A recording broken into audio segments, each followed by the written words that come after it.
Hi guys, ఈరోజు అయితే మా హోమ్ గార్డెన్ చూపించబోతున్నా. రండి, వచ్చేయండి. చూసారా, ఇదైతే మన జామ చెట్టు అనమాట. మనకెంతో ఇష్టమైన జామ చెట్టు. ఇందులో పిందులు అయితే ఉన్నాయి, జామకాయ ఇంకా పిందులు అయితే ఉన్నాయి. ఇంకా మన గ్రేప్ చెట్టు అయితే చూసారా, అందుంటి ఎక్కడుంది, కాయలు ఉంటాయి. అందుండి కాయలు కనిపిస్తున్నాయా? అందుండి కాయలు ఉన్నాయి బోల్డ్ అన్ని. ఇంకా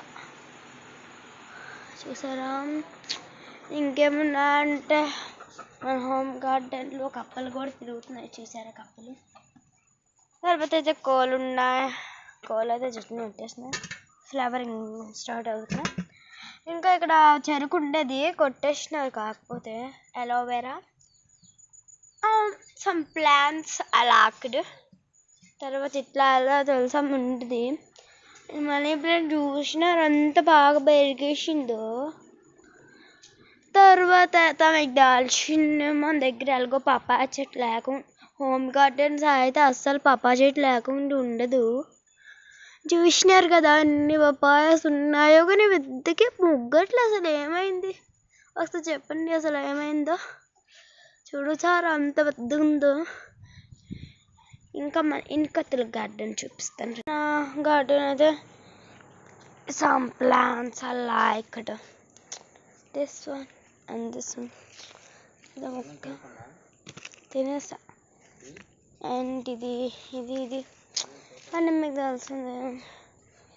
ఇది మొత్తం మన కరివేపాకు, అదేదో చెట్టు అనమాట, మా అన్ని నాటారు.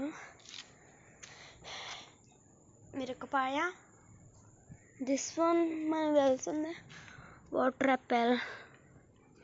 ఇంకా ఉన్నాయండి చూసినారా. దిస్ వన్ ఈస్ సపోటా. అసలు ఏం చెట్టు కూడా తెలుసు, మందారాకు చెట్టు. ఆ పైన ఇది పపాయ చెట్టు. చూసారా అసలు ఎట్లా ఉందో, ఎన్ని పపాయ అండి. మా ఊరుకుండా చెట్లు చూసారు కదా, చెట్లు అయితే ఎలా ఉన్నాయో. డాబా పైన ఎల్లం చెట్టు చూసారు కదా. మా ఊరుకుండా సూపర్ ఉంటుంది. నాకు ఎంత ఇష్టం మా ఊరుకుందా, వెరీ సూపర్ ఇట్ ఈస్. ఎల్లం చెట్టుకి కాయలు అయితే అందుండి ఎలా కనిపిస్తుంది, అందో. దీనికైతే బోల్డ్ అని ఉంటాయండి. ఓకే బాయ్ ఇష్క్యూల్, బాయ్. ఇంకా వీడియోలో